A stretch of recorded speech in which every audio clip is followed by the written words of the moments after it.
Hello po sa inyong lahat mga ka-crypto. Ako po si Pinoy Crypto Trader at sa video na ito ay atin mong pag-uusapan ang tungkol dito kay XRP, kung saan ang sabi po rito ay XRP forms first debt cross of the year. Can price still rebound? Ayan.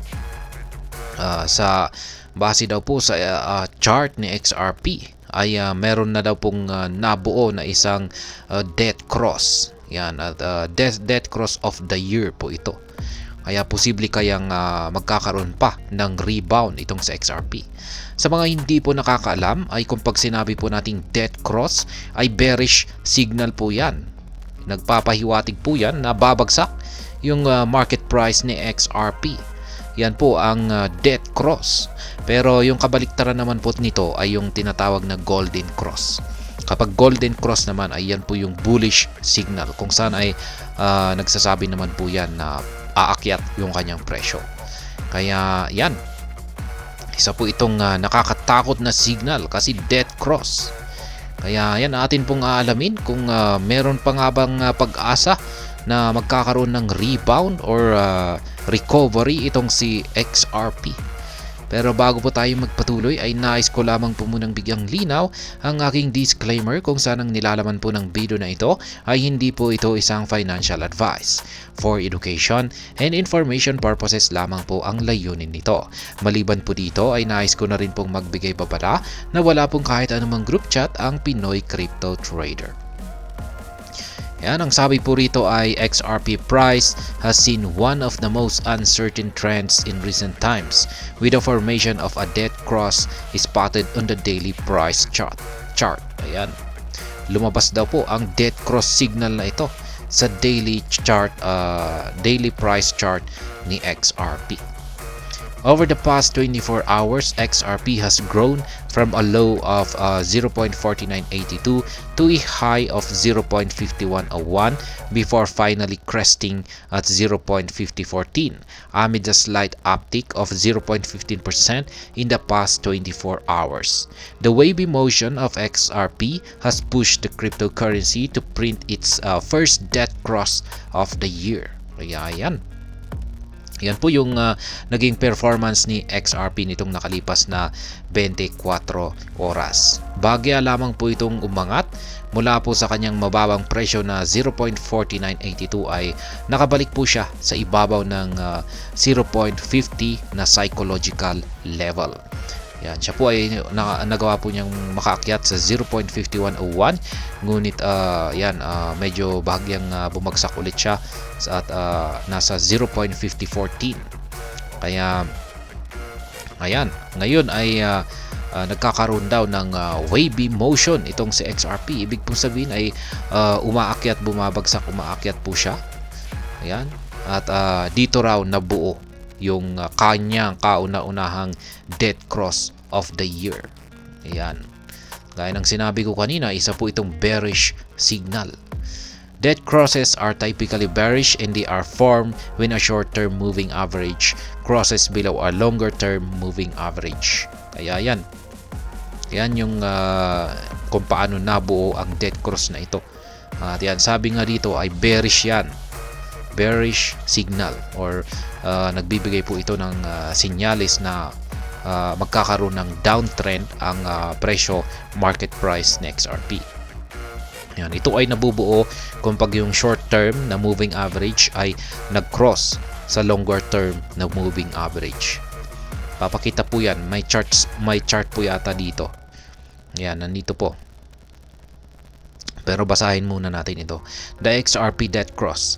Per the XRP USD 1 daily chart as shown below, the 50-day moving average in red has slipped below the 200-day moving average in blue.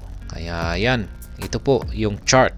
At nakikita natin, yung kulay red na ito ay ito po yung 50-day moving average. Ito yung short term na moving average, yung kulay red na yan. Tapos yung kulay blue ay ito naman po yung 200-day moving average. Ito naman yung long term na moving average. At nakikita natin yan. Ayan, nag-cross na po sila.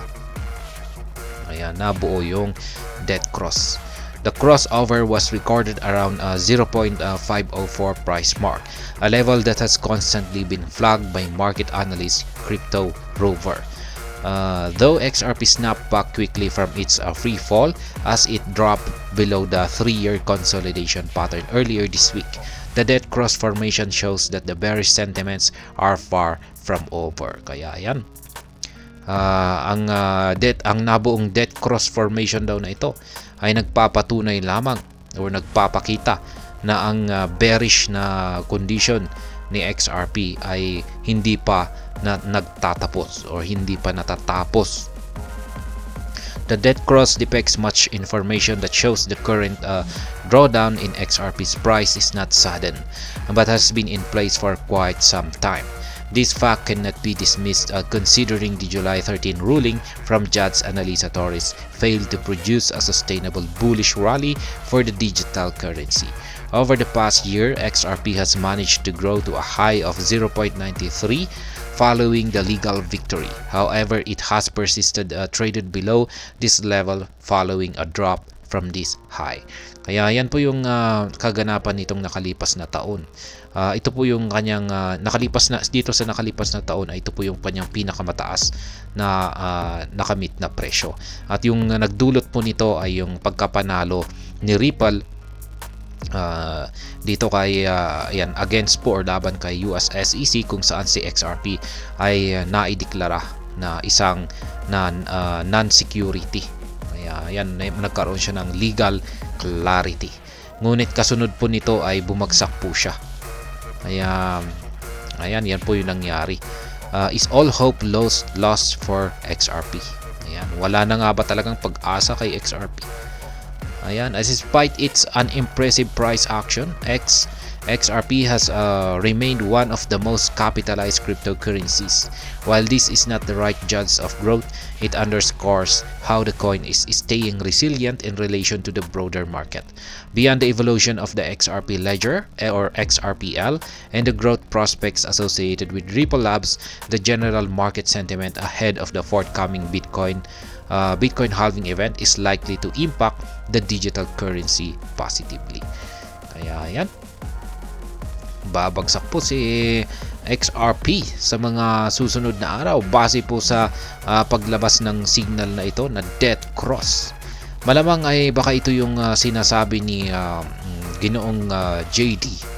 Yan ang kilalang analyst na kapwa Pinoy po natin, na magkakaroon muna siya ng pagbagsak, pero kasunod ng pagbagsak na ito ay isang matinding pagsabog.